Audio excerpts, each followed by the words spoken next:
अस्सलाम वालेकुम ऑनलाइन वालों, प्लीज बताएं आप लोगों को आवाज क्लियर आ रही है?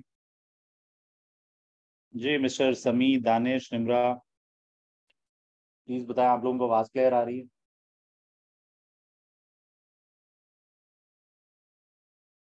Okay, thank you so much. Okay यार, हमारा टॉपिक है आज IS-1। क्या टॉपिक है? IS-1 क्या टॉपिक है? तो लेट्स सी जी, अब हम लोगों ने करना है, स्टार्ट करें। IS-1 क्या है, ये सारी बातें मैं अब आप लोगों को समझाऊंगा, लेकिन थोड़ी सी बेसिक अकाउंटिंग में रिवाइज कराने लगा हूं। बड़ी बेसिक, लेकिन ये चीज आपको पक्का पक्की हो जानी चाहिए आज। अगर ऑलरेडी आती है तो बहुत अच्छी बात है। सर, आपको पता है अकाउंटिंग में बेसिकली 5 बेसिक एलिमेंट्स हैं। एक का नाम क्या है? एसेट्स। इसमें कोई मसला तो नहीं। दूसरे का नाम क्या है? लायबिलिटीज। तीसरा क्या नाम है? इक्विटी या कैपिटल। इक्विटी या कैपिटल, ऐसे ही है। जी भाई, थर्ड का नाम क्या है? इनकम। और फिफ्थ का नाम क्या है? Fourth, sorry, income. और लास्ट एक्सपेंस। तो सर ये बात आपको पता नहीं। तब आप कहेंगे सर ये तो ऑलरेडी पता है, तो बहुत अच्छी बात है यार, पता है तो आगे बढ़े। और दूसरी बात जो आप लोगों को पता होनी चाहिए, दैट इज कि इनके बैलेंसेस कौन से हैं। तो आपको पता है एसेट का डेबिट बैलेंस होता है, लायबिलिटी का, इक्विटी का, इनकम का, और एक्सपेंस का। ये बात अब आप लोगों को पता होनी चाहिए, पता होगी। अगर किसी भी अगर किसी भी एसेट को बढ़ाना हो तो क्या करना पड़ेगा, जल्दी बताएं, टाइम नहीं है। अगर एसेट को बढ़ाना हो तो जल्दी बताएं क्या करना पड़ेगा।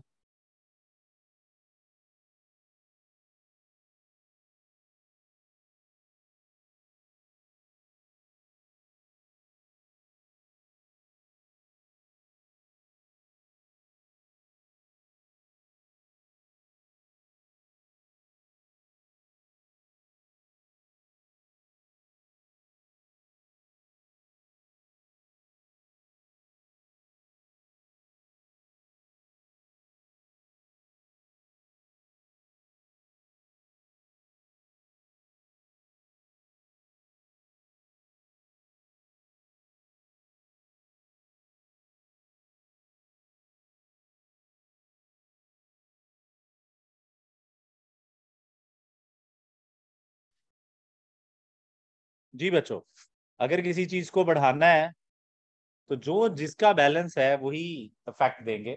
एसेट को बढ़ाना है तो क्या करेंगे? डेबिट। लायबिलिटी को बढ़ाना है तो क्रेडिट।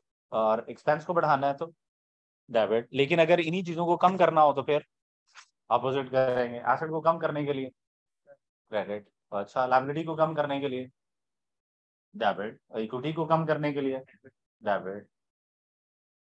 आई होप आप क्लियर है। कोई हल्का सा डाउट? ये बात क्लियर है? तो जब भी हम कोई ट्रांजैक्शन पढ़ रहे होंगे, किसी स्टैंडर्ड में कुछ भी पढ़ रहे होंगे ना, तो ये बड़ी बेसिक सी नॉलेज है जो हम यूज किया करेंगे। मैं आप लोगों को कहूंगा एसेट बढ़ा दो, तो आप जल्दी से ना डेबिट एसेट कर लिया करें। और फिर मेरे से पूछा करेंगे सर दूसरा क्या करना है, एक तो हमने कर ली एंट्री, तो आधी एंट्री थ्रू आउट हो जानी चाहिए। मैं आपको कहूँ यार इनकम बुक करना, तो आप कहेंगे सर इनकम को लिखने के लिए मुझे क्या करना है? क्रेडिट करना है, हो गई क्रेडिट। अब दूसरा एस्पेक्ट बताएं। आधी एंट्री हमेशा आपको पता चल जानी चाहिए जैसे ही हम कोई कोई भी चीज पढ़ रहे हैं। क्या ये बात क्लियर है? चले बताएं, यहां तक साथ है? और यहीं से पता चलेगी। अब इनके जो बैलेंसेस हैं, एक्सपेंस का बैलेंस डेबिट, एसेट का बैलेंस डेबिट। सर ये किसी भी जगह पे एसेट पड़ा हो, एक्सपेंस पड़ा हो, ये डेबिट ही रहे। किसी भी चीज पे, किसी भी जगह पे इक्विटी पड़ी हो, किसी भी जगह पे इनकम, किसी भी जगह पे लायबिलिटी, ये क्रेडिट ही रहे। किसी भी जगह का मतलब है, मैं आपसे पूछूं टी अकाउंट में इनके बैलेंसेस क्या होंगे, आप कहेंगे सर यही वाले। मैं आपसे पूछूं ट्रायल बैलेंस में इनके क्या बैलेंसेस होंगे, आप कहेंगे यही वाले। मैं आपको पूछूंगा सर बैलेंस शीट में इनके क्या है बैलेंसेस, आप कहेंगे यही वाले। सर कहीं पे भी इनके बैलेंसेस यही रहने। हाँ जी, एक्सपेंस का कौन सा बैलेंस रहना है, जल्दी बताएं, टाइम नहीं है। डेबिट। और इनकम का क्रेडिट, तो ये यही रहेंगे। क्या इतनी बात क्लियर है? बताएं यार, ये यही रहेंगे। कितनी बात समय लगी है प्लीज बताएं। बोलो बारे ओके है, यहाँ तक हम सारे साथ हैं, कंफर्म है, आगे बढ़े, देख लो, आगे बढ़े। तो एक एसेट है, एक लायबिलिटी है, एक इक्विटी है, एक इनकम, एक एक्सपेंस है, यहाँ तक सारे साथ हैं हम लोग। प्लीज बताएं, आगे बढ़े, कंफर्म, आगे चले, चले। What is next now? अब अगली कहानी क्या है? ये कहानी तो समझ आ गई। What is next now? किस पे बात हो रही है? IS1 basic. बिल्कुल, मैं तो रिवाइज करा रहा हूँ पुराना सारा, लेकिन जो चीजें मुझे चाहिए मैं वो रिवाइज करा रहा हूँ। यहाँ तक सारे साथ हैं। दूसरी बात जो आप लोगों को पता होनी चाहिए, अभी तक मैंने सिर्फ ये बताया कि देयर आर 5 बेसिक एलिमेंट्स और इनके बैलेंसेस क्या है, इनको बढ़ाना हो तो क्या करना है, कम करना हो तो क्या। ये बढ़ाना कम करना नहीं याद रखना, बस सिर्फ इतना याद होना चाहिए, फिर आगे सेंस है कि बढ़ाना होगा तो क्या करेंगे और कम होना हो करना होगा तो क्या करें। क्या हम यहाँ तक सारे साथ हैं? Thank you so much. अगला पॉइंट, अगला पॉइंट ये है यार मेरे बच्चों कि व्हाट गोज वेयर। अगला पॉइंट क्या है? What goes where. वो ये इनकम एक्सपेंस जाने कहाँ है, ये एसेट लायबिलिटी इक्विटी जाने कहाँ है? What goes where. चलो बताएं क्या टॉपिक है। व्हाट गोज वेयर यानी ये इनकम कहाँ जानी है, एक्सपेंस कहाँ जानी है। अच्छा, अब ये बात पता है क्या क्यों जरूरी है? ये वो बेसिक बातें हैं जो आपको थ्रू आउट पता होनी चाहिए कि सर एक्सपेंस, अब जहां पे भी एक्सपेंस आएगा ना आप कहेंगे डेबिट बैलेंस सर, और साथ ही पता क्या पता होना चाहिए कि ये जाना कहाँ पे। सर क्या मतलब कहाँ पे जाना है? तो सर ये समझा देते हैं क्या मतलब कहाँ पे जाना है। सर ये जो इनकम है, ये जो इनकम है और ये जो एक्सपेंस, ये जाते हैं इनकम स्टेटमेंट में। जल्दी बताएं कहाँ जाते हैं? चले जल्दी बताएं यार, किधर जाते हैं दोनों? अब मुझे बताएं ये रूल सिर्फ इधर के लिए है या हर स्टैंडर्ड में यही रूल है? हर स्टैंडर्ड में यही। किसी भी स्टैंडर्ड में जब कोई इनकम एक्सपेंस आया करेगी ना तो आप क्या कहेंगे? सर ले जो इन इनकम स्टेटमेंट में, जिसे हम स्टेटमेंट ऑफ कॉम्प्रिहेंसिव इनकम भी कहते हैं, इनकम स्टेटमेंट भी कहते हैं, P&L भी कहते हैं। क्या ये बात क्लियर है? अब ये रूल थ्रू आउट याद रखना है या बस सिर्फ आधी याद रखना है? किसी भी स्टैंडर्ड में जब एक्सपेंस आया करेगा, बस मैंने इतना बोला करना है एक्सपेंस है, आपने कहना सर डेबिट है और जाना किधर है, इनकम स्टेटमेंट। या मेरे से पूछेंगे नहीं किधर जाना है, मैं चपेड़े मारूंगा तुम लोगों को अगर मेरे से पूछा तुमने। चले बताएं फौरन, क्या कैसे डिसाइड किया जाएगा कि एक्सपेंस किधर जाना है? इनकम स्टेटमेंट में। कैसे? बस हो गया डिसाइड आज पहले से। किसी भी स्टैंडर्ड में जब मैं कहूंगा इनकम है तो आप क्या कहेंगे? ले दें इनकम स्टेटमेंट में सर। क्या ये बात क्लियर है? थिंकिंग प्रोसेस डेवलप करना है। क्या डेवलप करना है? अकाउंटेंट्स की तरह सोचना शुरू करेंगे, फिर पेपर इजीली पास हो जाएगा। यहाँ तक सारे साथ हैं। अदरवाइज हर हर स्टेज पे रट्टा लगाओगे और रट्टा तो भूलेगा। यहाँ तक सारे साथ हैं। तो चले नहीं, इनकम स्टेटमेंट में जाएगा। अब मुझे बताएं कि इनकम स्टेटमेंट में कौन कौन सी दो चीजें आ रही हैं, जरा जल्दी से बताएं। इनकम का बैलेंस क्या है और एक्सपेंस का बैलेंस क्या है? मुझे बताएं क्या ये हो सकता है कि इनकम और एक्सपेंस आपस में ऐड हो जाएं? नहीं। एक का बैलेंस क्रेडिट है और दूसरे का डेबिट है, एक दूसरे को कैंसिल आउट ही कर सकते हैं। एक को पॉजिटिव रखोगे दूसरे को नेगेटिव रखना मजबूरी है, क्योंकि अपोजिट इन नेचर। आंसर समझ लग रही है आपको? तो टेंशन तो नहीं हो रही? आगे, इनकम और एक्सपेंस नेट ऑफ करने से क्या बनता है, प्रॉफिट या लॉस? नेगेटिव आंसर आ जाएगा तो लॉस है, पॉजिटिव आ जाएगा तो प्रॉफिट है। क्या ये बात समझ आ रही है? प्लीज बताएं जरा। मुझे बताएं प्रॉफिट कब आएगा? जब कौन सी चीज ज्यादा हो तो प्रॉफिट आता है। इनकम और एक्सपेंस में से नेट ऑफ करो, कौन सी चीज ज्यादा हो तो प्रॉफिट आएगा? इनकम। प्रॉफिट को बचपन में कहते होते थे ना excess of income over expenses, यानी इनकम जितने से ज्यादा है, किससे ज्यादा है? इनकम जितने से ज्यादा है किससे ज्यादा है? एक्सपेंस है, वो प्रॉफिट है। तो इसका मतलब हम ये कह सकते हैं कि जो प्रॉफिट है ये बची हुई इनकम है। कह सकते हैं बची हुई इनकम मतलब जो बच गया है, बच गई है इनकम। मसलन ये इनकम 300 हो अगर, और ये एक्सपेंस अगर 200 हो, तो प्रॉफिट बचा हुआ प्रॉफिट है 100। ऐसा ही है। अब मुझे बताएं जरा, अगर ये 400 है और ये क्या है, 320 है, अब मुझे बताएं क्या है जी, ये 80 का प्रॉफिट है। सर अगर इसको मैं 500 कर दूं और इसको मैं 520 कर दूं तो आप मुझे बताएं बचा क्या? 20 का लॉस। इस पूरे प्रोसेस से समझा क्या? इस पूरे प्रोसेस से समझा क्या कि सर प्रॉफिट बची हुई इनकम है और लॉस बचा हुआ एक्सपेंस है। तो सर मुझे बताएं कि इनकम का प्रॉफिट का बैलेंस क्या होना चाहिए फिर? क्रेडिट, क्योंकि बची हुई इनकम है। और एक लॉस का बैलेंस कौन सा होना चाहिए? Debit balance. क्या हम यहाँ तक साथ हैं? यहाँ तक सारे साथ? पक्का करें। अभी तक क्या सीखा है? कितने एलिमेंट्स हैं? जल्दी बताएं, टाइम नहीं है। 5। There are 5 element. बताएं एलिमेंट्स कितने हैं? 5। कितने एलिमेंट्स हैं? 5। उनमें से इनकम और एक्सपेंस किधर जाते हैं? इनकम का बैलेंस कौन सा है और एक्सपेंस का? किसी भी स्टैंडर्ड में मैं कहूंगा इनकम है तो आप कहेंगे इनकम स्टेटमेंट ले जाएं, सारे इनकम स्टेटमेंट में ले जाएं। बाकी बातें बाद में होंगी। मैं कहूंगा इनकम है तो आप उसे रिकॉर्ड करने के लिए क्या करेंगे? क्रेडिट। क्रेडिट। क्या हम साथ साथ हैं? मेरे भाई को बात समझ लग रही है? टेंशन तो नहीं है? पक्का? आगे बढ़े। नेक्स्ट क्या है जी? अब आ जाए यार जरा। नेक्स्ट स्टोरी क्या है जी? नेक्स्ट स्टोरी है, क्या बच गया? इक्विटी। इक्विटी जो है ये जाएगी statement of changes in equity. बताएं क्या नाम है? Statement of changes in equity. अब मुझे बताएं statement of changes in equity में, statement of changes in equity, मुझे बताएं statement of changes in equity में कहाँ पे? Statement of changes in equity. Equity का बैलेंस क्या होगा? बताएं।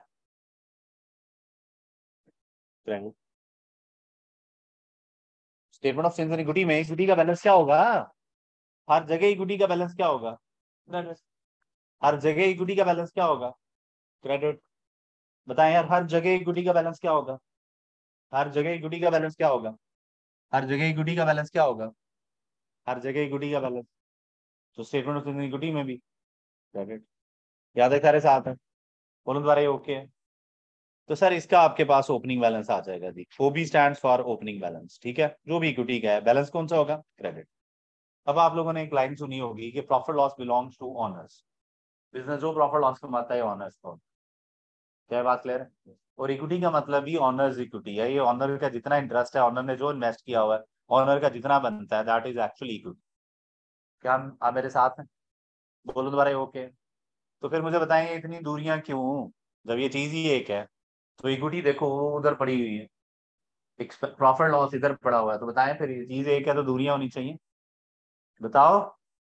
है? चीज एक है तो दूरियां। तो मुस्कुरा क्यों रहा है? कुछ और सोच रहा है? गंदा नहीं सोचना। यहाँ तक सारे साथ हैं? बोलो दोबारा, ये ओके है? तो अब मुझे बताएं क्या करना चाहिए फिर? ये जो प्रॉफिट लॉस है, खान टाइम पे आकर। इस क्लास में सिर्फ एक ही बंदा लेट आ सकता है और वो मैं हूँ, ठीक है? लेट क्यों आया? चल ठीक है, फिर बैठ जा। बैठ जा, बैठ जा, बैठ जा।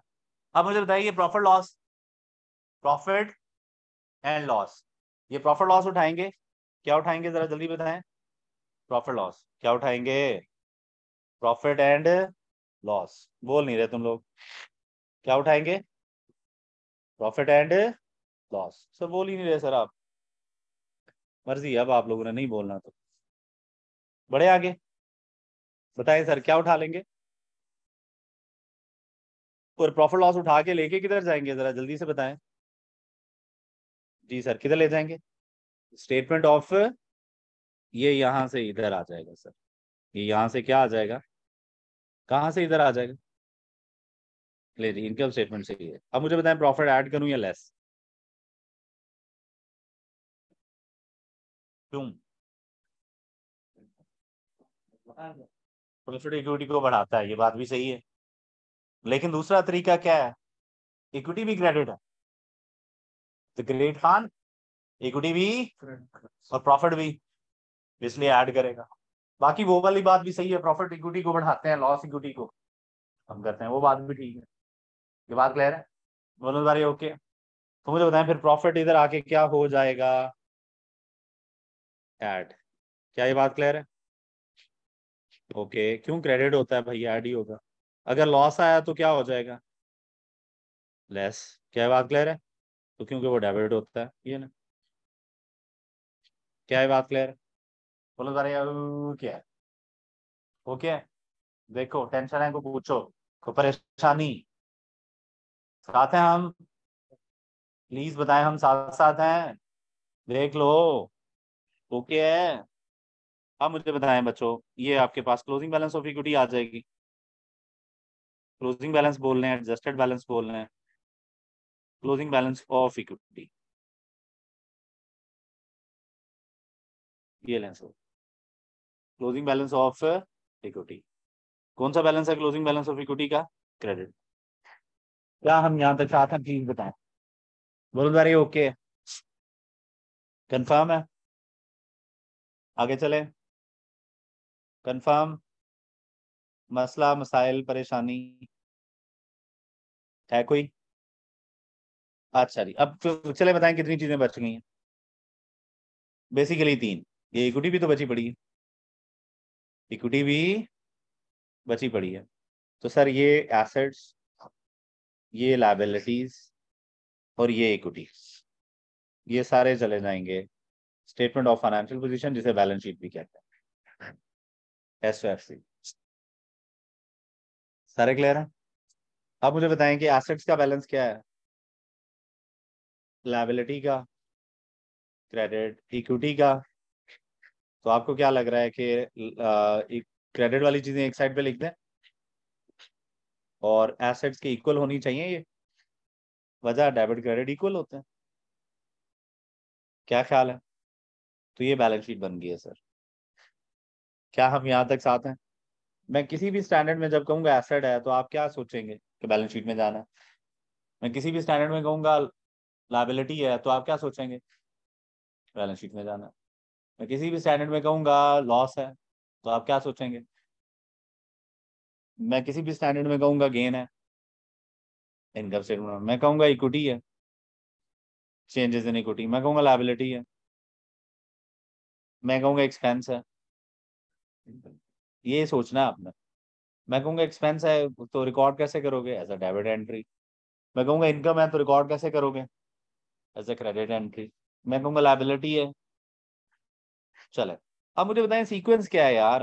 अगर फाइनेंशियल स्टेटमेंट्स आप समझ समझ रहे हो तो कितनी फाइनेंशियल्स हमने अभी डिस्कस की हैं? अभी एक का नाम है स्टेटमेंट ऑफ कॉम्प्रिहेंसिव इनकम, दूसरे का नाम क्या है प्लीज बताएं? Statement of changes in equity. क्या ये बात क्लियर है? चले बताएं तीसरे का नाम क्या है? Statement of financial position. तो यहाँ तक सारे साथ हैं। मुझे बताएं आपको क्या लग रहा है कि अगर आप तीनों चीजें बना रहे हो इकट्ठी, तो सबसे पहले क्या बनाना फाइनल करना चाहिए? सारा जब फाइनल करने लगेंगे तो सबसे पहले क्या फाइनल किया जाए? इनकम स्टेटमेंट, बैलेंस शीट या changes in equity? Income statement क्यों? वजह बताएं। क्योंकि उसका प्रॉफिट लॉस आपको चाहिए होता है किसके लिए? चेंजेस इन इक्विटी के लिए।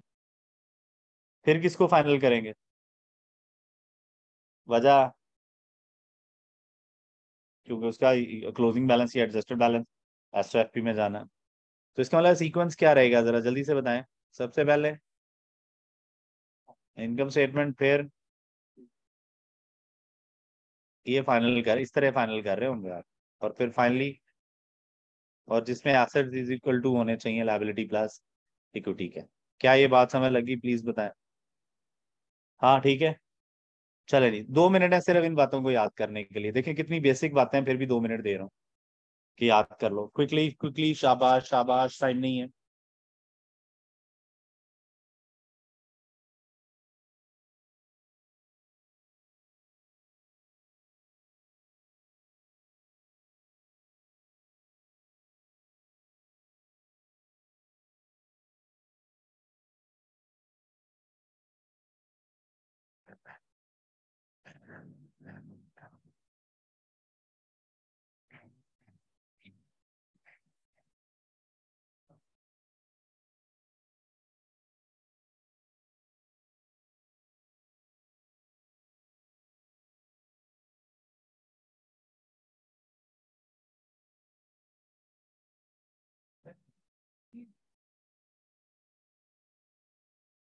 अच्छा क्वेश्चन पूछा जी, ड्राइंग्स भी आ सकती हैं।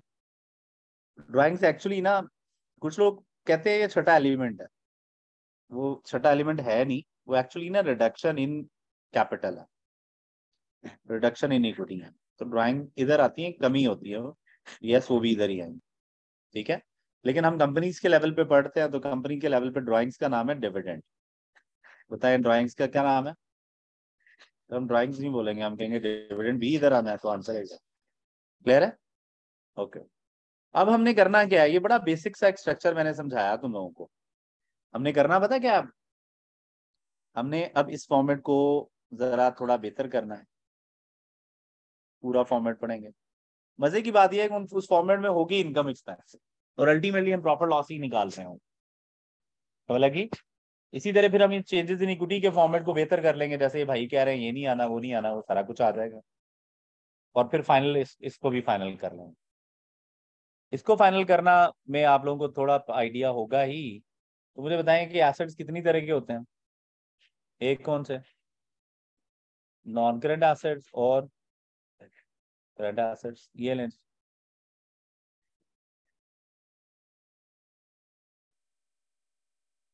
ये बात क्लियर है? लाइबिलिटीज भी कितनी तरह की होती हैं? लॉन्ग टर्म लाइबिलिटीज एंड, तो इनको ओपन कर लेंगे, इनकी एक लिस्ट पढ़ लेंगे। इक्विटी, इक्विटी की भी एक लिस्ट पढ़ लेंगे हम, ये ले। इस तरह ओपन हो जाने हैं फॉर्म में।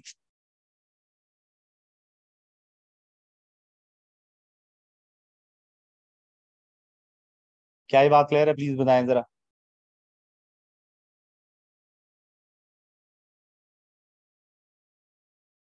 क्या ये बात क्लियर है? आगे चले, कंफर्म, प्लीज बताएं। आगे बढ़े, चले, good. So what is next now? What is next now? Sir अब इनकम स्टेटमेंट का फॉर्मेट पढ़ने लगे हैं सर, ये आ गया जी फॉर्मेट फाइनली इनकम स्टेटमेंट का। ये नोट्स भी आप लोगों को मिल जाते हैं। मिल गए? ओपन करके रखो यार, क्या कर रहे हो लड़को? बॉयज, कर क्या रहे हो तुम लोग? आ जाओ इसके पेज 4 पे, 3 पे। चल जाएंगे अब, क्लास के बाद ले लेना।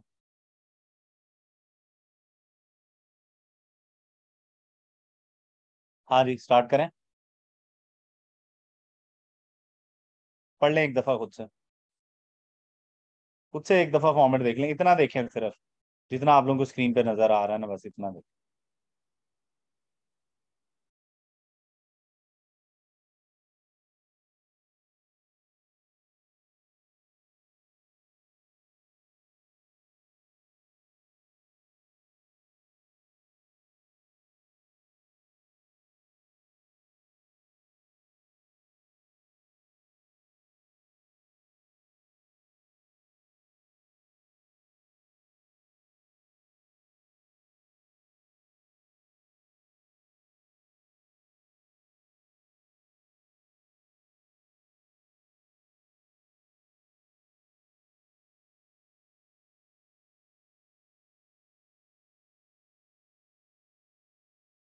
चले आगे, पढ़िए।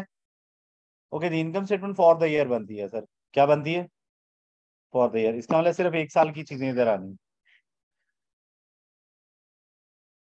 अगले साल की कोई चीज इधर आएगी नहीं। प्रीवियस ईयर्स की कुछ चीजें आएंगी नहीं, इन 12 माह में जो इनकम एक्सपेंस आई है। इनकम स्टेटमेंट बनती है फॉर द, तो मुझे बताएं पूरे 4 सालों की चीजें इधर आनी है सिर्फ एक साल की? यहाँ तक सारे साथ हैं सर। सबसे पहले आप रेवेन्यू, सेल्स या टर्नओवर से शुरू करते हैं, ये तीनों एक ही चीज के नाम है। तीनों। तो इनकम स्टेटमेंट कहां से शुरू हो रही है? रेवेन्यूज। कहां से शुरू हो रही है? रेवेन्यूज। पक्का? किधर से शुरू हो रही है? बैलेंस क्रेडिट होगा डेबिट होगा?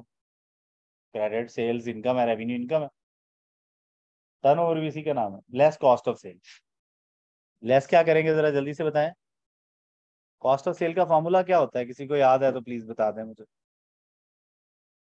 जी सर। क्या मतलब होता है जी? सर कॉस्ट ऑफ सेल का फॉर्मूला होता है, बताएं जी क्या फॉर्मूला होता है? ओपनिंग स्टॉक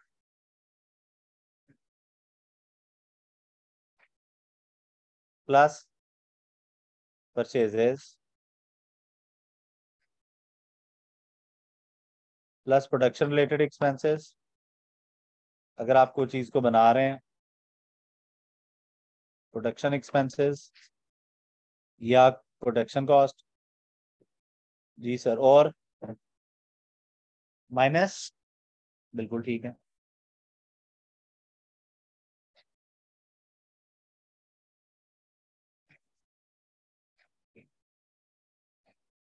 ये आ जाएगी कॉस्ट ऑफ सेल। क्या यहाँ तक आप साथ हैं? प्लीज बता दें यार जरा। कंफर्म।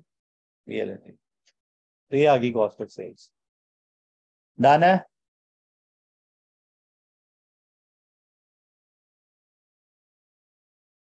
यहाँ तक हम साथ हैं। कंफर्म है। याद करो। सेल्स में से कॉस्ट ऑफ सेल लेस करेंगे तो क्या आ जाएगा? ग्रॉस प्रॉफिट में अदर इनकम जैसे rental interest royalty income discounts या डिविडेंड रिसीव्ड, ये सारी इनकम क्या हो जाएंगी? ऐड। वजह जीपीपी भी क्रेडिट का बैलेंस है, प्रॉफिट है ना। इनकम भी क्रेडिट है तो अदर इनकम ऐड हो जाएगी। Admin expense distribution expense less होंगे तो आपके पास आ जाएगा PBIT operating profit. Operating profit में से फाइनेंस कॉस्ट लेस करेंगे। फाइनेंस कॉस्ट का मतलब इंटरेस्ट एक्सपेंस है।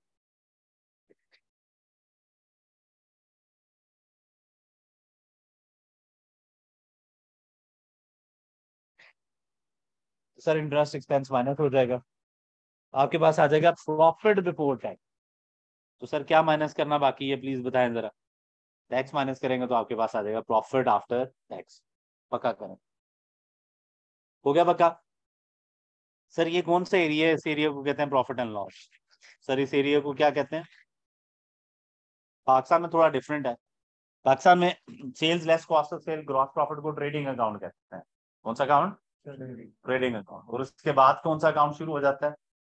पीएनएल। वो जीपी के बाद समझते हैं पीएनएल। ये बात क्लियर है? लेकिन बहरहाल हम सबको क्या कहा करेंगे? पीएनएल। इनकम स्टेटमेंट कितने एरियाज में डिवाइडेड है? उनमें से जितने भी एरियाज में डिवाइडेड है उसमें से पहले एरिया को क्या कहते हैं? पीएनएल। जो रेवेन्यू से शुरू होता है और कहाँ तक जाता है? बस उसका नाम है भाई, अभी ने जज्बाती हो जाना कि क्या है उसका नाम है। ब्रो क्या है? उसका नाम है। किसका नाम है? किसका? बिल्कुल ठीक। यहाँ तक सारे साथ हैं। रेवेन्यू से लेके कहाँ तक? रेवेन्यू से लेके प्रॉफिट आफ्टर टैक्स तक क्या है ये? यहाँ तक सारे साथ हैं। आगे बढ़े। इसके बाद एक नया एरिया आता है जिसका नाम है अदर कॉम्प्रिहेंसिव इनकम। बच्चों बताएं क्या नाम है?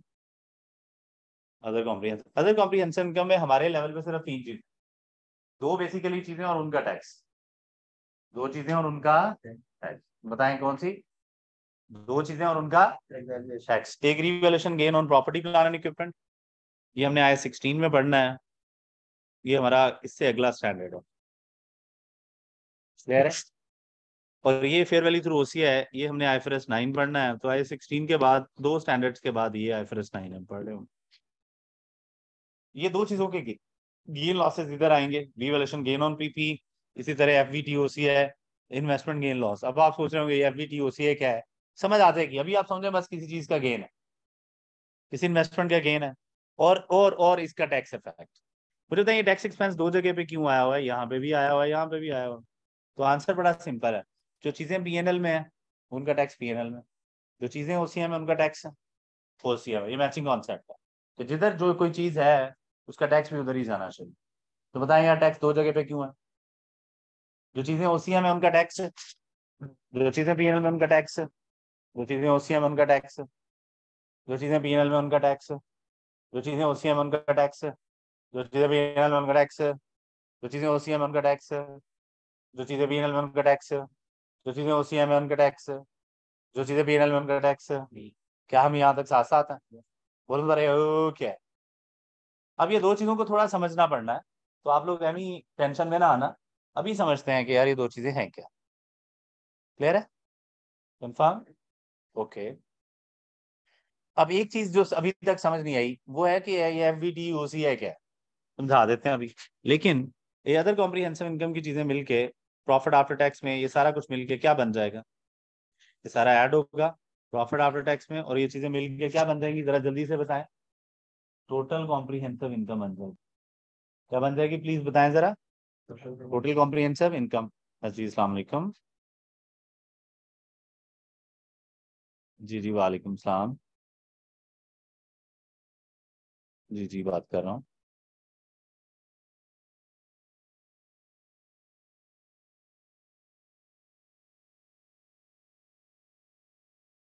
बाजी की हाल है।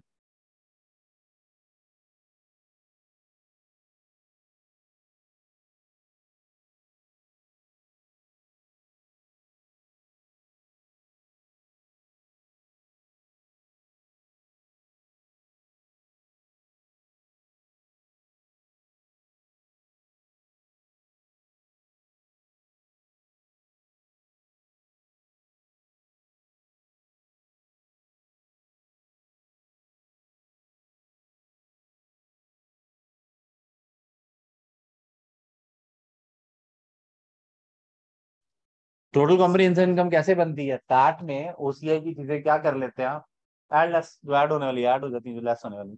तो टोटल कॉम्प्रिहेंसिव इनकम किन दो चीजों से मिलकर बनती है, जरा जल्दी से बताएं। Profit after tax plus OCI मिलके क्या बन जाते हैं, टोटल कॉम्प्रिहेंसिव। ओसीआई में जो भी है सारा कुछ ऐड। अच्छा, अब मैंने आप लोगों को दो चार चीजें समझानी है और उसके बाद फिर हम आगे बढ़े। क्या समझाना है, दो चार चीजें समझा दूं, प्लीज बताएं यार, समझा दूं, पक्की बात है। चले, तो पहली चीज क्या है जरा देखें। प्रॉपर्टी प्लांट एंड इक्विपमेंट पे रीवैल्यूएशन गेन। रीवैल्यूएशन गेन का मतलब ये है कि मार्केट वैल्यू आपके किसी प्रॉपर्टी की, प्लांट की वैल्यू की, प्रॉपर्टी प्लांट एंड इक्विपमेंट की बढ़ गई।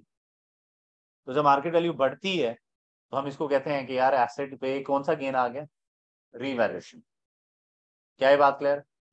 चले बताएं जी, प्रॉपर्टी प्लांट एंड इक्विपमेंट की वैल्यू बढ़ गई तो कौन सा गेन है, प्रॉपर्टी प्लांट एंड इक्विपमेंट की वैल्यू बढ़ गई कौन सा गेन है, प्रॉपर्टी प्लांट एंड इक्विपमेंट की वैल्यू बढ़ गई कौन सा गेन है, प्रॉपर्टी प्लांट एंड इक्विपमेंट की वैल्यू बढ़ गई कौन सा गेन है, प्रॉपर्टी प्लांट एंड इक्विपमेंट की वैल्यू बढ़ गई, प्रॉपर्टी प्लांट, बोलो ऐसे दोबारा, प्रॉपर्टी, सारे,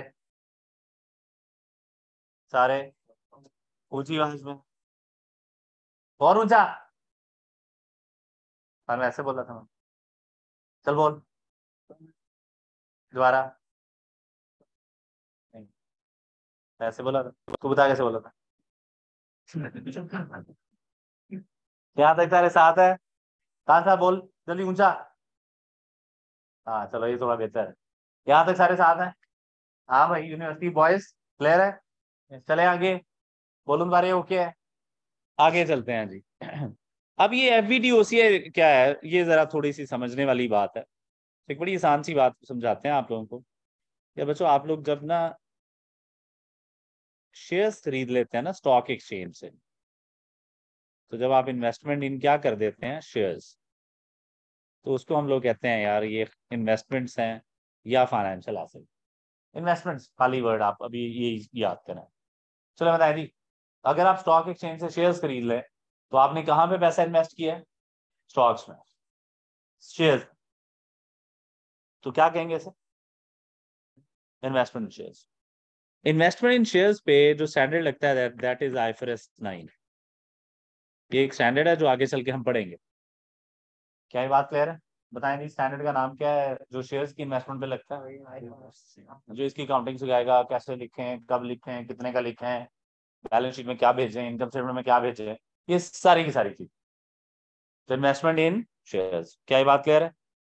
अब इन्वेस्टमेंट इन शेयर्स ना दो तरह की हो सकती हैं, या वो लॉन्ग टर्म होती हैं, वो शॉर्ट टर्म होती हैं। 2 माह के लिए, 3 माह के लिए, 4 माह के लिए, 1 साल से कम के लिए, ये क्या कहलाएंगी, और 1 साल से ज्यादा के लिए लॉन्ग टर्म। तो पक्का करें यार, मैं शेयर्स खरीदे हैं बहुत जल्द बेच देने हैं, ये क्या है, मैंने शेयर्स खरीदे हैं बहुत जल्द बेच देने हैं, ये क्या है, और मैंने 4-5 साल के लिए रखे हों।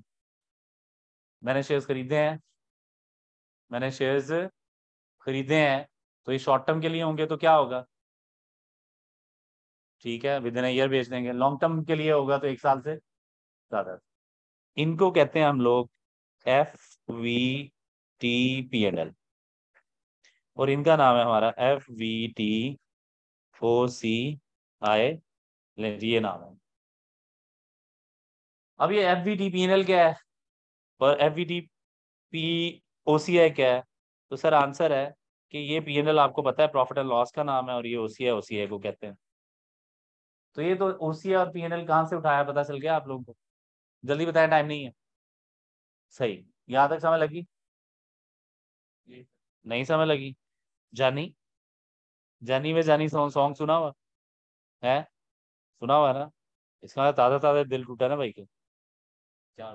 4 महीने 5 माह हो गए हैं, तो अब तो हिम्मत जोड़ के आया अपने लिए कि बस बहुत हो गया, पढ़ना पड़ेगा अब है। अच्छा ऐसा है, यहाँ तक सारे साथ हैं। अब मुझे बताएं जरा, ये इस वर्ड का नाम, ये देखें ये क्या है? क्या है जरा जल्दी से बताएं, क्या क्या है जी? ये देखें जरा जरा, किस पे बात हो रही है, जरा जल्दी बताएं। ये देखें ये वर्ड क्या लिखा हुआ है, ये क्या है? ये क्या है? ये OCI है। तो यहाँ से उसने वर्ड OCI उठाया, और ये ऊपर वाले एरिया का क्या नाम है? तो यहाँ से उसने PNL उठाया। समझ लगी बात? क्या कि FVTPNL में जो आखिरी PL है ये प्रॉफिट एंड लॉस का है, और जो FVTOCI में OCI है वो अदर कॉम्प्रिहेंसिव इनकम का। समझ लगी मेरे भाई को? मसला तो नहीं है। अब पीछे पीछे कहानी है FVT तो दोनों जगह सेम है। तो इसका मतलब क्या है? अब जरा नाम इसका पूरा लिखते हैं। इसको हम लोग बोलते हैं, ये जो इन्वेस्टमेंट इन क्या है, शेयर्स है, इसको हम बोलते हैं फेयर वैल्यू थ्रू PNL। क्या बोलते हैं? Fair value through PNL। PNL पूरा लिखूं या ओके है? ओके। इसका क्या नाम है खुद बताओ अब जरा। फेयर वैल्यू थ्रू, बोल नहीं रहे तुम लोग? Through other comprehensive, through OCI। क्या ये बात क्लियर है? अच्छा मुझे बताएं, ये इन्वेस्टमेंट्स एसेट्स हैं या लायबिलिटीज हैं? जल्दी बताएं, टाइम नहीं है। इन्वेस्टमेंट्स, मैंने इन्वेस्टमेंट कर दी हैं, ये मेरे एसेट हैं, लायबिलिटी है, इनकम है, एक्सपेंस है, क्या है? एसेट्स हैं। सर अगर आप कहीं पे पैसा इन्वेस्ट करेंगे तो ये क्या है आपके? सर अगर आप कहीं पैसा इन्वेस्ट करेंगे तो ये क्या है आपके? सर अगर आप कहीं पैसा इन्वेस्ट कर दोगे तो ये क्या है? सर अगर आप पैसा कहीं इन्वेस्ट करेंगे तो ये क्या है? सर अगर आप पैसा इन्वेस्ट करेंगे तो ये क्या है? एसेट्स हैं। अब मुझे बताएं, एसेट्स जो हैं, अगर ये एसेट्स हैं तो मुझे बताएं कि SOFP में जाने चाहिए। तो सर SOFP में क्या जाएगा? तो ये ना, ये जो वर्ड है, ये क्या है? ये fair value. Fair value market value का दूसरा नाम है। तो बताएं जरा, short term investments balance sheet में किस वैल्यू पे लेके जाएंगे?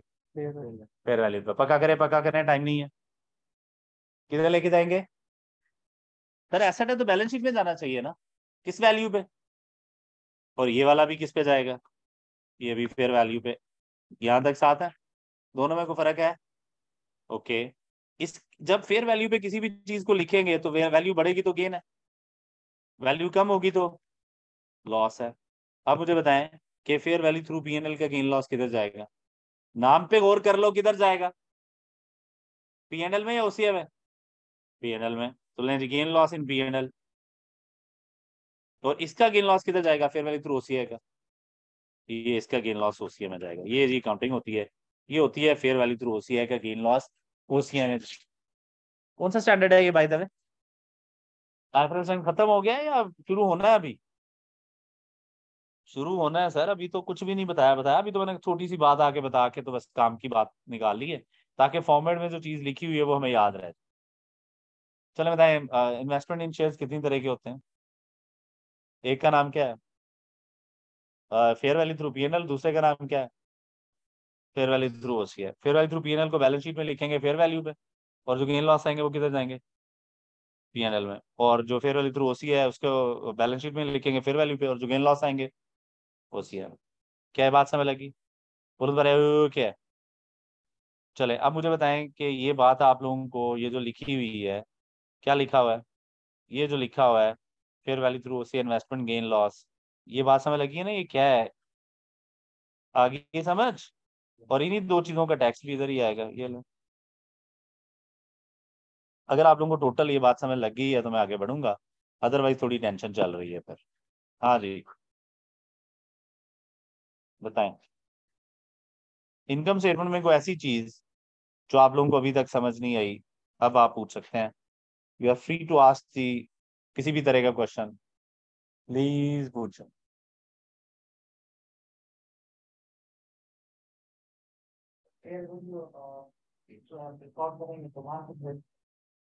Market value, fair value, market value एक ही चीज है। तो बैलेंस शीट में किस वैल्यू पे लिखेंगे? गेन लॉस किधर लेके जाएंगे? फेयर वैल्यू थ्रू पीएनएल वाले का पीएनएल में, और फेयर वैल्यू थ्रू ओसीआई वाले का। मुश्किल, इतनी सी बात है यार, मुश्किल बात है। हाँ हाँ बोले।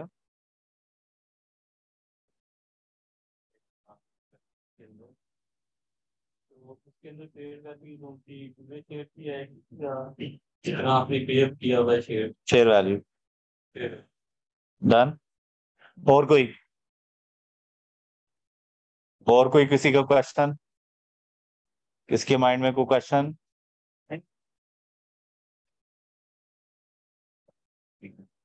पीएनएल में अदर इनकम, ये अदर इनकम है, गेन्स होंगे तो अदर इनकम में लिख दो, लॉस हो तो किसी भी जगह एडजस्ट करा दो, या अलहदा से हेड बना लो, यहाँ पे एक लाइन है अलहदा लिख लेना, किस चीज के नाम से, fair value through PNL gain या लॉस के नाम से, इस तरह एक लाइन ऐड कर लेना। ठीक है, लाइन ऐड कर सकते हैं आप इसी फॉर्मेट। पूछे?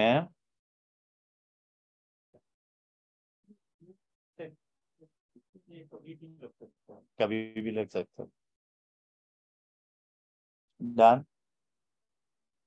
लेकिन नॉर्मली डिस्पोजल्स पे लगता है जब चीजों को बेचते हैं आप। ठीक है, पक्का। और किसी भाई बहन का क्वेश्चन है कोई? ऑनलाइन वाले क्या कह रहे हैं? ऑनलाइन वाले कह रहे हैं sir fair value through PNL को हम अदर इनकम में एडजस्ट करेंगे। जी समीउल्लाह, आसिफ भाई बिल्कुल सही कह रहे हैं आप, ऐसा ही करेंगे।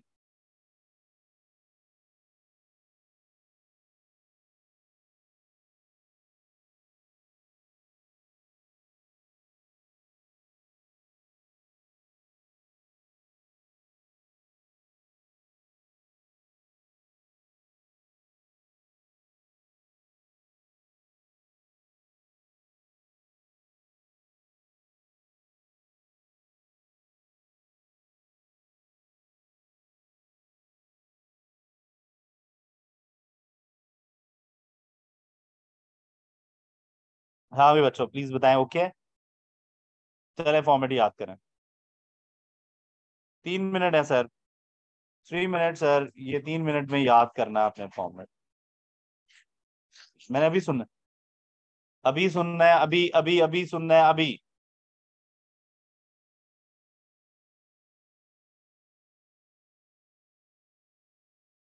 जो गेन लॉस आएंगे सिर्फ वो एडजस्ट करते जाएंगे, इनकम स्टेटमेंट में तो गेन लॉस करने हैं ना, बैलेंस शीट में जानी है फिर। एक साल में जो गेन लॉस आएगा वो चला जाया करेगा। जल्दी जल्दी याद करें, टाइम नहीं है, टाइम नहीं है, जल्दी करें, याद करें।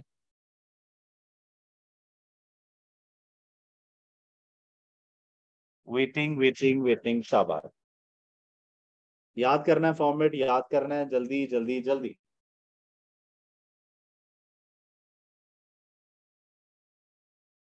नोट कितने लोग करेंगे? 2 लोग, 3 लोग?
हाँ भाई, याद हो गया, देख लो, सुनो, आंसर याद है, बोर्ड मिल गया।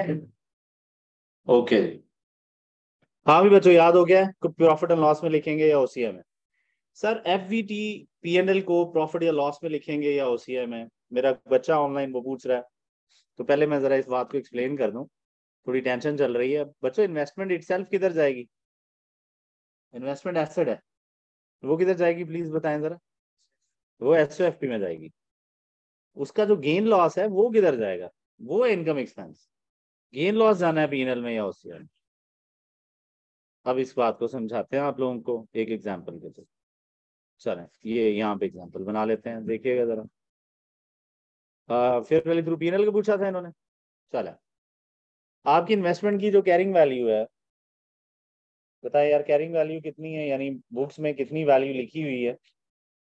इन्वेस्टमेंट की वैल्यू थी 300, ठीक है। इन्वेस्टमेंट का नाम क्या है? Fair value through PNL. यहाँ तक सारे साथ हैं। एंड ऑफ 31 दिसंबर 2000x3 में क्या वैल्यू होगी, 2000x4 में क्या वैल्यू होगी, 2000x5 में क्या वैल्यू होगी, ये फेयर वैल्यू के बारे में।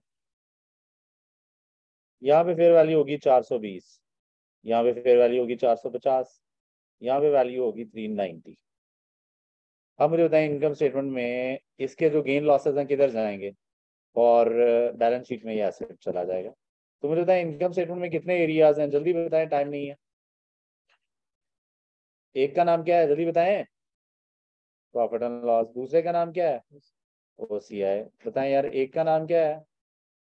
Profit and loss. दूसरे का नाम क्या है? दूसरे का नाम क्या है? ओसीआई। एक का नाम क्या है? दूसरे का नाम क्या है? एक का नाम क्या है? अब मुझे बताएं मैं क्या करूं? कितने की चीज है यार, जल्दी बताएं। 300 कितने की चीज है? बताएं यार, कितने की चीज है? ओके, 300 वाली चीज कितने में चलेगी? 420 में। फायदा हुआ नुकसान? मतलब मैंने चीज खरीदी थी 300 की, अब वो कितने की है? 420 की होगी है। बल्ले बल्ले, बोलो सारे बल्ले बल्ले, ऊंचा बोलो। गुड। यार भाई आप क्यों नहीं बोल रहे बल्ले बल्ले? लास्ट वाले भाई बोले, आप भी मास्क ले भाई। हाँ खुश रहो यार, क्या छोटी सी जिंदगी है, खुश रहा करो। यहाँ तक सारे साथ हैं। अब मुझे बताएं कि मैं कितना गेन आ गया, 2003 में कितना गेन आया यार बच्चों, प्लीज बताएं। 120 का? तो ये 120 का गेन पीएनएल में चला जाएगा, ये ना। ये लो, बैलेंस शीट में एसेट कितने का जाता है, एसेट 300, सॉरी 420, जो फेयर वैल्यू है आज वैल्यू जो है वो आ जाएगी।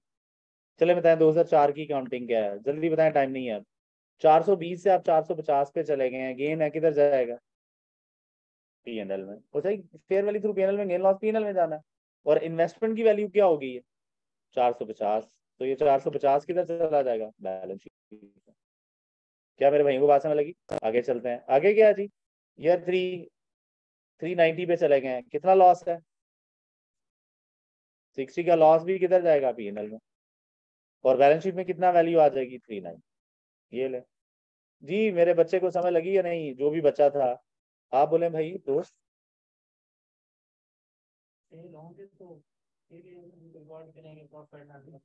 नहीं, साथ साथ रिकॉर्ड कर रहे हैं, जिस चीज को आप मार्केट वैल्यू तो बस गेन बुक कर लो, कम होगी तो लॉस बुक कर लो। ठीक है, ये हो रहा है ना अभी, देखो तो बेचा तो नहीं है अभी, डन है। ओके जी, और किसी का क्वेश्चन थी, समझ लगी? अच्छा, अगर यही फेयर वैल्यू थ्रू ओसीआई होती, अगर यही फेयर वैल्यू थ्रू ओसीआई होती फिर क्या करते, गेन लॉस कहाँ लिखते, गेन लॉस कहाँ पे लिखते हैं, गेन लॉस कहाँ पे लिखते हैं, गेन लॉस फिर ओसीआई में लेके जाते गेन लॉस, और बैलेंस शीट में ऐसे ही दिखाना था जैसे दिखा रहे हैं आप। मेरे भाई को बात समझ लगी? कोई टेंशन, कोई परेशानी, क्या याद हो गया फॉर्मेट? ओके, अब आ जाओ यार बच्चों, अगर इतनी याद होगी है कहानी तो एक दो बातें लिखे और आगे बढ़ रहे हैं, फिर हम लिखवा दूं दो बातें। अदर कॉम्प्रिहेंसिव इनकम में जो चीजें आती हैं ना, ये अनरियलाइज्ड होती हैं। अनरियलाइज्ड का मतलब ये है कि मार्केट वैल्यू बढ़ी है, पैसा पैसा नहीं आया अभी, तो ये अनरियलाइज्ड होता है। क्या होते हैं जरा जल्दी से बताएं। अनरियलाइज्ड का मतलब क्या होता है कि मेरी इन्वेस्टमेंट की वैल्यू बढ़ गई है, वैल्यू बढ़ी है, बेचे नहीं है, कैश नहीं आया। आप एक प्रॉपर्टी खरीदें 500 की, 50 लाख की, उसकी मार्केट वैल्यू 60 लाख हो जाए, आप बड़े भंगड़े डाल रहे हैं। दोस्त ने कहा कुछ खिलाई दे, आपने यार पैसे तो है नहीं, वो कहेगा 10 लाख का गेन हुआ है, तो आप क्या कहेंगे, यार वो एसेट की वैल्यू बढ़ी है, कैश कैश की फॉर्म में नहीं आया, या अनरियलाइज गेन। ये बात क्लियर है? पार्टी कब होगी, जब रियलाइज हो गए, जब बेचेंगे। तो ये जो गेन है ये अनरियलाइज गेन होता है, खाली मार्केट वैल्यू बढ़ रही है बस, कैश नहीं आ रहा। क्या है बात क्लियर है? अनरियलाइज, एक तो इसमें अनरियलाइज चीजें आती हैं, दूसरा एंड नॉन परफॉर्मेंस, यानी परफॉर्मेंस से उनका कोई ताल्लुक नहीं होता। तो अगर आपको कोई कहे परफॉर्मेंस असेस करें, तो मुझे बताएं non performance, unrealise and non performance, तो क्या ओसीआई वाली चीजों का परफॉर्मेंस से ताल्लुक होता है? नहीं। अगर मैं कहूँ यार अच्छा परफॉर्म किया बुरा, तो आप कहां तक की इनकम स्टेटमेंट देखेंगे और बताएंगे? सिर्फ पीएनएल देखेंगे,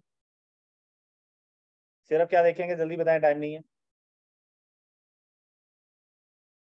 सिर्फ क्या देखेंगे,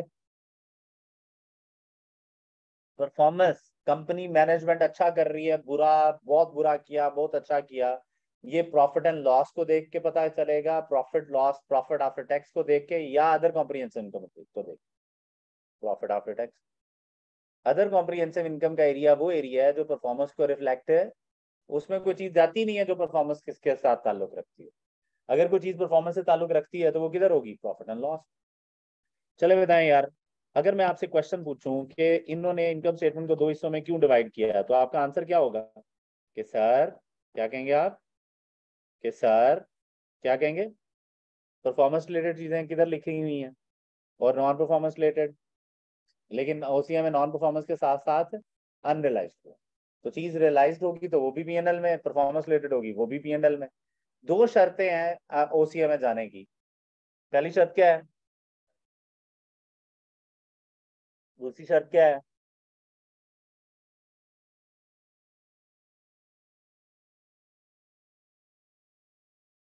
क्या हम साथ साथ हैं?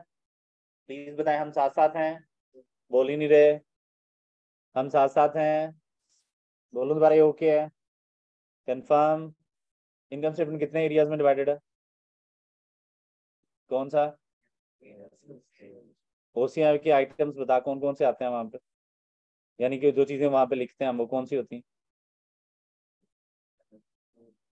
एक revaluation gain on property plant and equipment, और एक fair value through OCI investment का गेन लॉस, और एक इन्हीं दोनों चीजों का टैक्स। इनकम पीएनएल का फॉर्मेट सुना खान? रेवेन्यू से हम माइनस डिडक्ट करते हैं कॉस्ट ऑफ सेल, बस प्रॉफिट या कैपिटल के साथ हम ऐड करते हैं अदर इनकम, और इससे हम माइनस करते हैं ऑपरेटिंग एक्सपेंस, हमारे पास भी क्लियर करता है। बस हम डिडक्ट करते हैं फाइनेंस कॉस्ट, हमारे पास आ जाता है प्रॉफिट अब बिफोर टैक्स, फिर हम उससे डिडक्ट करते हैं टैक्स, फिर हमारे पास क्लियर है। शाबाश, आंसर अच्छा आ गए आप। गुड। सारे साथ हैं दोस्त, मसला तो नहीं है? चले आगे, कंफर्म? चले आगे, चले। अब आ जाओ यार, एक वर्ड है जो कि उन लोगों ने मना किया आप लोगों को। अच्छा जी, वो क्या है जी? एक्स्ट्रा ऑर्डिनरी वर्ड नहीं यूज हो सकता। सर कौन सा वर्ड है जो यूज नहीं हो सकता? इनकम स्टेटमेंट में ये वर्ड अलाउड नहीं है। क्या वर्ड अलाउड नहीं है, जल्दी बताएं। किसी भी चीज को आप एक्स्ट्रा ऑर्डिनरी कह के नहीं लिख सकते। तो कौन सा वर्ड डिस अलाउड है जो आप नहीं लिख सकते? अच्छा, क्या वर्ड यूज कर सकते हैं आप? एक्सेप्शनल आइटम वर्ड यूज कर सकते हैं। यहाँ तक साथ है? अगर आपको ऐसी चीज आ गई है जो कभी कभार आती है, हमारी फैक्ट्री में एक आध दफा आग लग गई, अब ये हर साल थोड़ी लगनी है, 40 सालों में एक दफा लगी है, लॉस आ गया, तो आप इसको एक्सेप्शनल आइटम का लॉस कह सकते हो। क्या इसको एक्स्ट्रा ऑर्डिनरी लॉस कह सकते हैं? नहीं। तो कौन से वर्ड से पे गुस्सा आता है स्टैंडर्ड वालों को? ये अलाउड है? क्या अलाउड है? Exceptional item. तो इसका मतलब है कहीं पे भी एक लाइन ऐड की जा सकती है एक्सेप्शनल आइटम्स, लेकिन उसकी डिटेल बतानी पड़ेगी, क्या है, कितनी वैल्यू है। यहाँ तक सारे साथ हैं? बोलो सारे ओके? ये बात भी समझ लग गई? आगे बढ़े। अब मुझे बताएं, इनकम स्टेटमेंट के बाद दूसरी चीज कौन सी बनती है? जल्दी बताएं, इनकम स्टेटमेंट के बाद दूसरी चीज कौन सी बनती है? लेकिन लेकिन आपने पढ़ा था कि यहाँ से चीजें जाएंगी वहां पे, याद है? पढ़ा था या नहीं? बोलो। और पढ़ा था या नहीं? इनकम स्टेटमेंट से जो प्रॉफिट लॉस आता है वो किधर जाता है? Statement of changes in equity.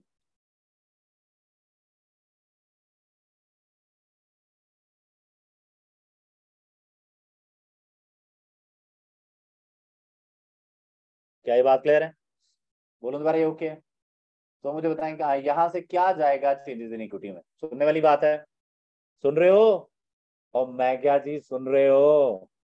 अच्छा, अब जरा और करें। सर ये जो प्रॉफिट आफ्टर टैक्स है ना, ये एक हेड में जाता है जिस हेड का नाम है रिटेन्ड अर्निंग्स। बताएं क्या नाम है? जल्दी बताएं यार, प्रॉफिट आफ्टर टैक्स किधर चला जाता है?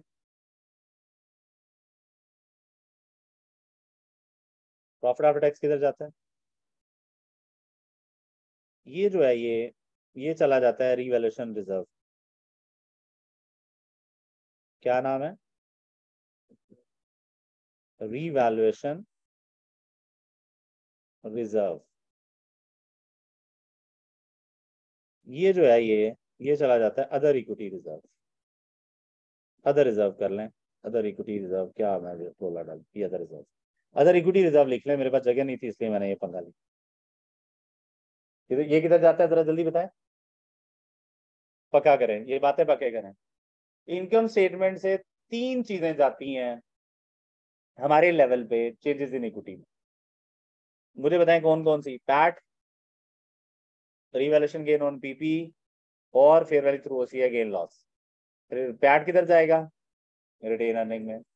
और fair value through OCI investment gain losses other reserve में। Property plant and equipment on revaluation gain property revaluation reserve में। ये चेंजेस इन इक्विटी की हेडिंग्स हैं, ये सारी चीजें उधर जानी है। क्या ये बात क्लियर है? ये लो। पक्का करें, पक्का, टाइम नहीं है मेरे पास, नहीं तुम लोगों के पास। जाना है भाई, मसला तो नहीं है? ऑनलाइन वालों जिंदा हो?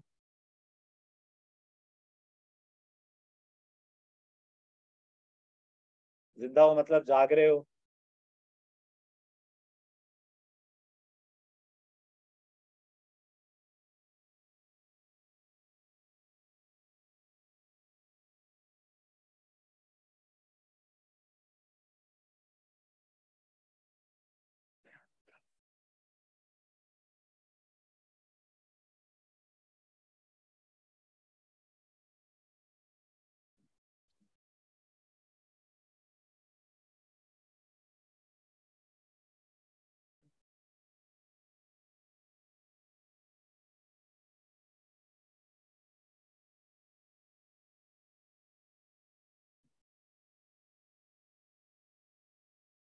आगे चलें, प्लीज बताएं।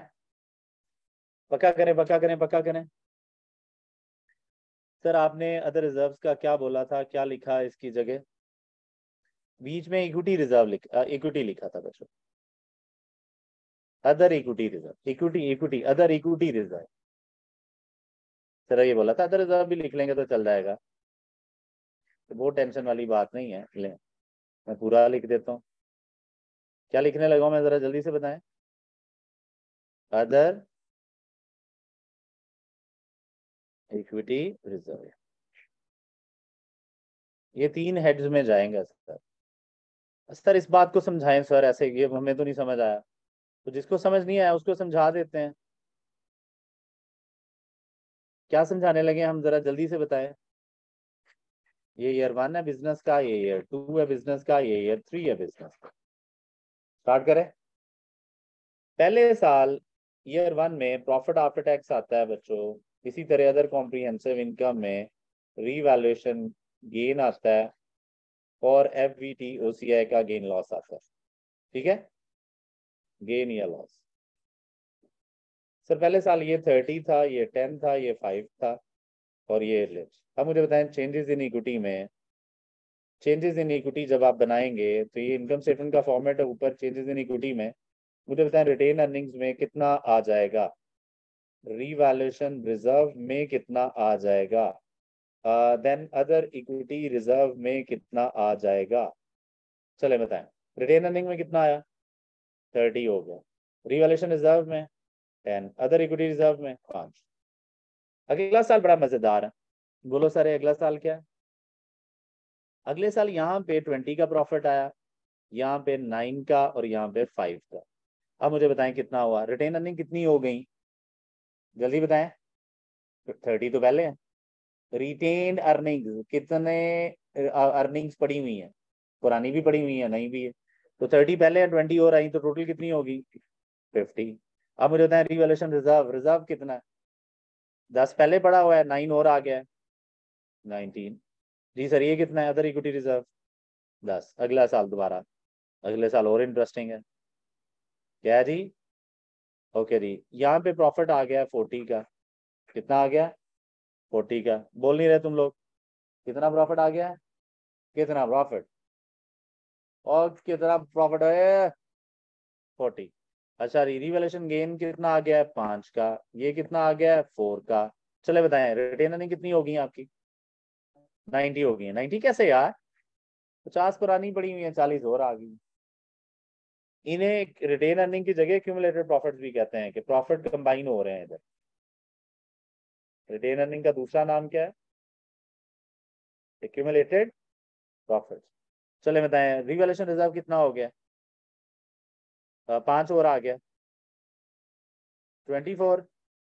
ये लें दी। और अदर इक्विटी रिजर्व कितना हो गया, ये बात समझ लगी अब? इस तरह चेंजेस इन इक्विटी में हेड्स बनना है। क्या समझ लगी? हाथ रेस करोगे, समझ लगी है। Thank you so much. जी सर वो भी कर सकते हैं, वो भी कर सकते हैं। क्या ये बात क्लियर है? चलें, यहाँ तक हम साथ हैं। कोई मसला है, कोई परेशानी, आगे बढ़ें, कंफर्म है, देख लो आगे क्या।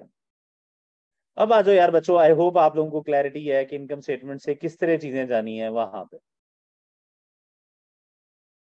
डन है, फॉर्मेट याद है? चलें दोबारा 2 मिनट ले और दोबारा ये वाली बात भी याद करें। याद कराना है मैंने पेड़े मारनी है मैंने अगर याद ना हुआ। ये बात क्लियर है? हिम्मत करो, हिम्मत हिम्मत, शाबाश।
हाँ भाई, चले आगे।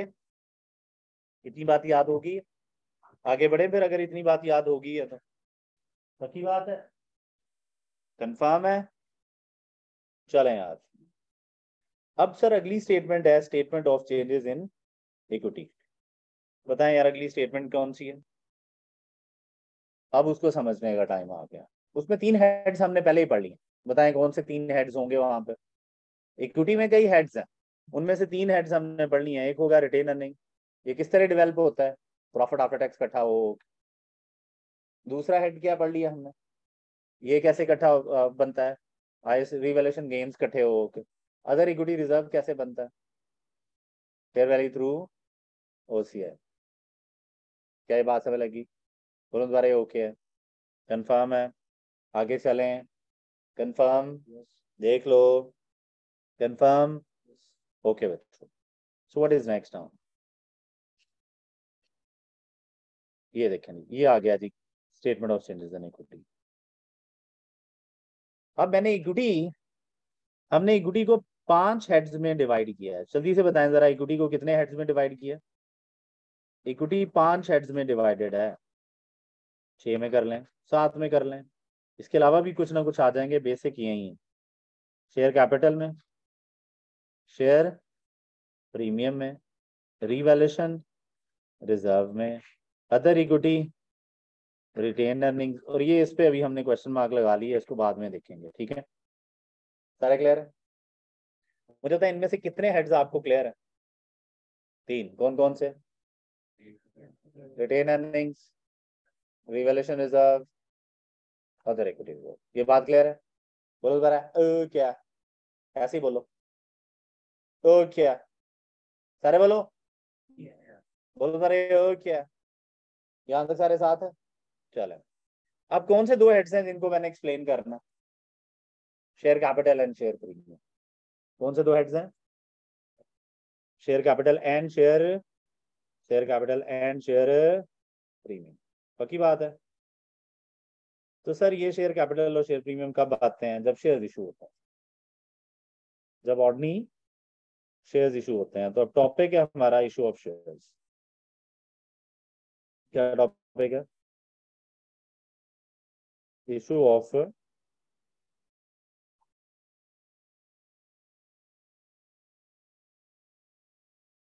Of ordinary shares. Issue of ordinary shares. Sir जब जब आप शेयर्स इशू करेंगे ना तो ये शेयर कैपिटल शेयर प्रीमियम का पंगा पड़े। अब इसकी जर्नल एंट्री सीखने लगे हैं हम लोग। इशू ऑफ ऑर्डिनरी शेयर्स ना, issue of ordinary shares, issue of ordinary shares जो है ये दो तरह के होते हैं। एक होता है बच्चों इनिशियल इशू। क्या होता है इनिशियल इशू? क्या है बात क्लियर है? पहली दफा कंपनी जो शेयर इशू करती है। और एक होता है कि कंपनी बाद में शेयर इशू कर रही है, जिसे हम कहेंगे सब्सिक्वेंट इशू।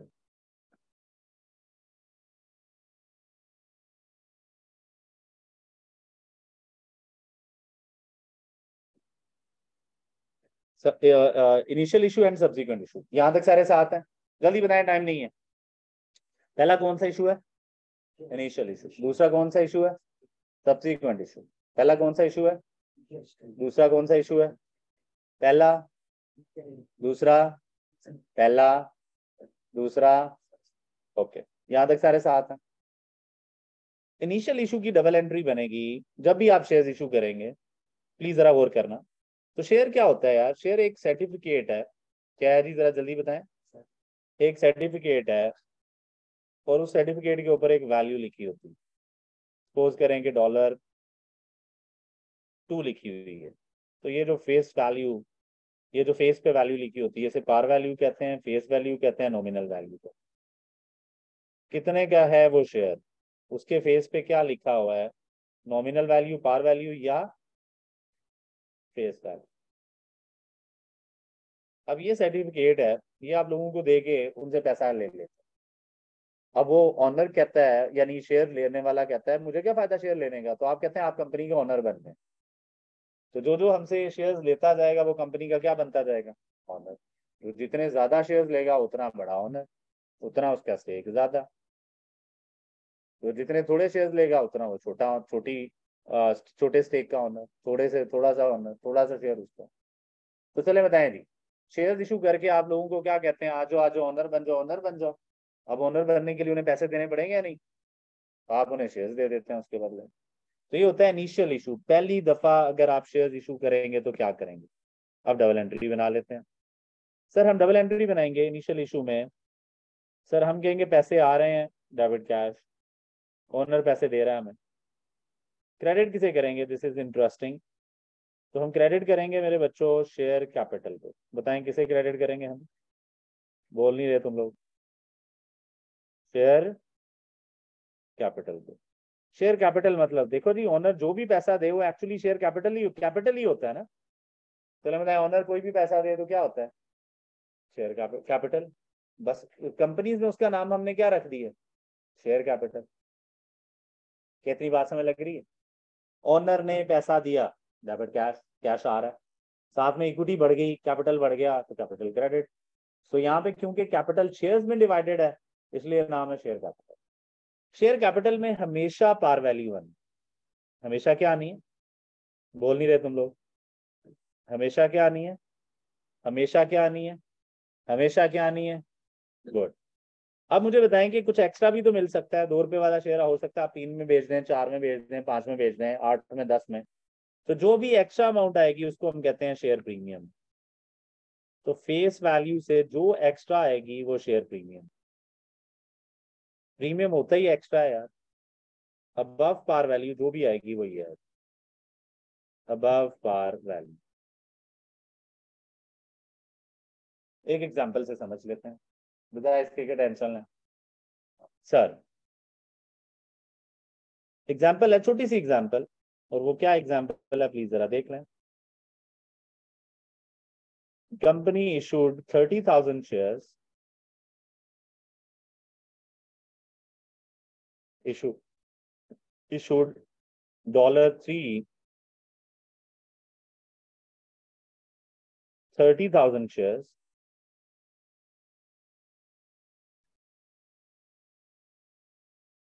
अब मुझे बताएं $3 किसको चीज को रिफ्लेक्ट कर रहा है? Par value.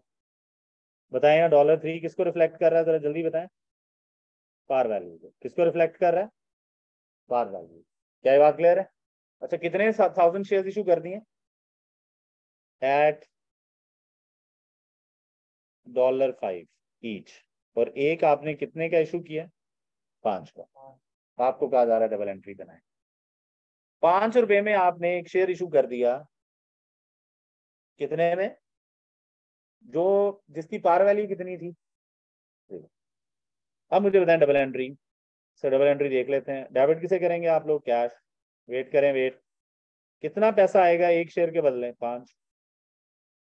क्रेडिट करें शेयर कैपिटल। मुझे बताएं शेयर कैपिटल कितने से क्रेडिट होगा? हमेशा पार वैल्यू से। Over and above, over and above share premium, over and above share premium. कितना एक्स्ट्रा है? ये एक शेयर की एंट्री। आपने एक इशू किया है या 30,000? तो फिर मुझे क्या करना चाहिए? सबको 30,000 से मल्टीप्लाई कर देना चाहिए। तो 30,000 से मल्टीप्लाई, ये भी 30,000 से मल्टीप्लाई, ये भी 30,000 से मल्टीप्लाई। लें सर, ये अमाउंट्स आ जाएंगी। प्लीज देखें जरा। Debit cash, credit share capital, credit share premium. बताएं। 1,50,000, 90,000 share capital and over and above. ये लें सर। क्या ये डबल एंट्री समझ लगी? और एग्जांपल दूं या ओके है? खान साहब, यूनिवर्सिटी बॉयज, ब्रो, ओके है? दास वाले भाई, पक्का? आगे चलें जी? कंफर्म है? ऑनलाइन वाले भाइयों बहनों,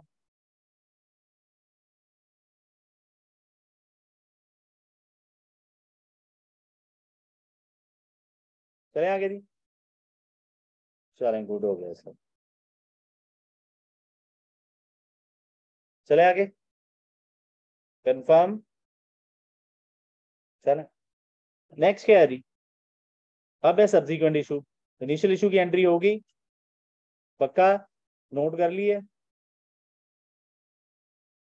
अब है सब्सिक्वेंट इशू।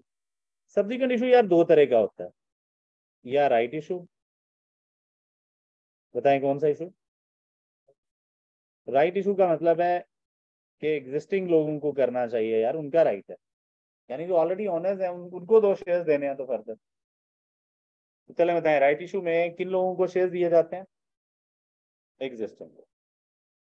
जिस जो पहले जितना, अगर को पहले 50% शेयर होल्डर है तो उसको जितने भी शेयर अब देने हैं 50% उसको जाएंगे। जो 30% ऑनर है उसको 30%, जो 2% ऑनर है उसको 2%। तो प्रपोर्शनेट के हिसाब से जाएंगे ताकि किसी की ऑनरशिप कम ज्यादा ना हो। चले बताएं जी, राइट इशू किनको किया जाता है? एग्जिस्टिंग शेयर होल्डर्स को। बोल नहीं रहे तुम लोग? किन लोगों को किया जाता है? सर बोल ही नहीं रहे आप लोग। सर बोल नहीं रहे आप लोग। किन लोगों को? किन लोगों को? यहाँ तक सारे साथ हैं। किन लोगों को? Right issue. डबल एंट्री क्या है? सेम जो अभी आपने पढ़ी। डेबिट कैश होगा, क्रेडिट शेयर कैपिटल। हाँ जी, कोई नहीं लेना चाहता ना ले, फिर बाहर कर देंगे। क्या ख्याल है? तो क्रेडिट शेयर प्रीमियम यूजली ये मार्केट वैल्यू से थोड़ा कम पे होता है, इनकरेज करने के लिए ना कि अपने ही लोग ले लें। यूजली ये मार्केट वैल्यू से थोड़ा सा सस्ता होता है, यूजली बिलो मार्केट वैल्यू। यानी अगर मार्केट में ₹50 वैल्यू चल रही है, usually below market value. MV मतलब मार्केट वैल्यू। यहाँ तक सारे साथ हैं? आगे बढ़े। लास्ट वाला इशू क्या है? Bonus issue. बोनस इशू क्या होता है? बिल्कुल मुफ्त में आप शेयर इशू कर देते हैं। सर क्या है सर, जरा जल्दी से बताएं। बोनस इशू, राइट इशू और bonus issue. Right issue and, right issue and, right issue and, right issue and, right issue and.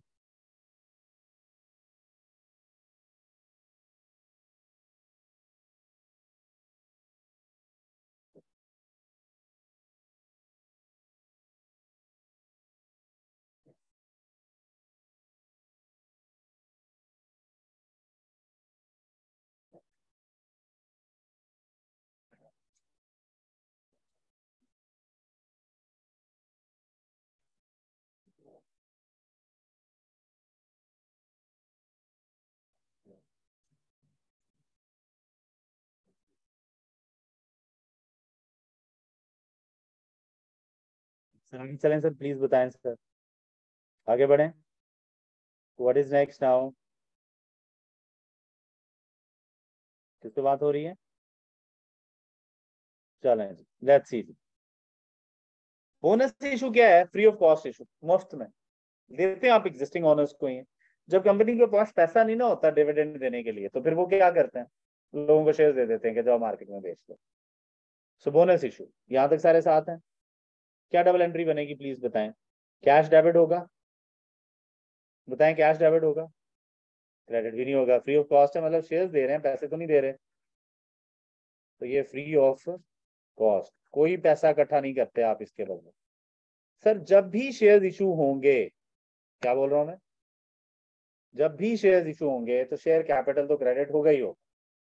और शेयर कैपिटल हमेशा क्रेडिट होता है किस वैल्यू से? पार वैल्यू से। तो सर शेयर कैपिटल क्रेडिट करेंगे। क्या ये बात क्लियर है? पार वैल्यू लिख लेना आगे, मेरे पास जगह नहीं है, पार वैल्यू लिख लेना। डेबिट किसे करेंगे यार?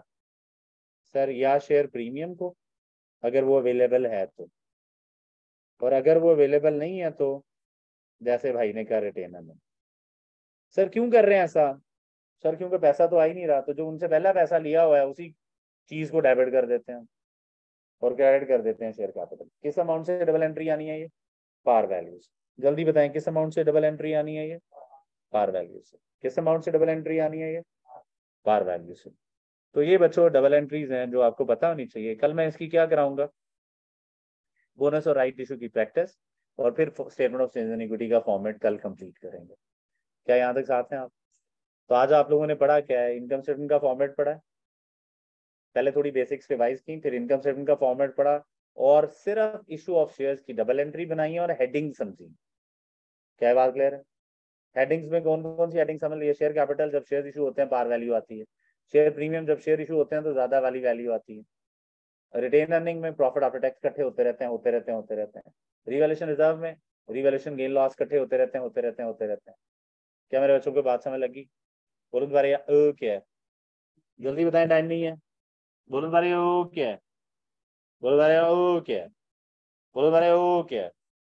यहाँ तक सारे साथ हैं। आज के लिए इतना ही थी, अगर किसी का क्वेश्चन है तो पूछ सकते हैं, अदरवाइज आज के लिए इतना ही। अटेंडेंस कौन मार्क कर रहा है?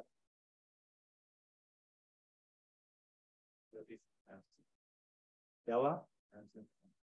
तो भाई गायब है आज ऑनलाइन वालों। थैंक यू सो मच बच्चों, प्लीज इतना याद करना है आप। इसका स्क्रीनशॉट लेना चाहते हैं तो ले लें, अगर किसी ने नोट नहीं किया तो। इसका स्क्रीनशॉट लेना है तो ले सकते हैं आप लोग, अगर किसी ने नोट नहीं किया। पिक्चर, स्क्रीनशॉट, कुछ भी।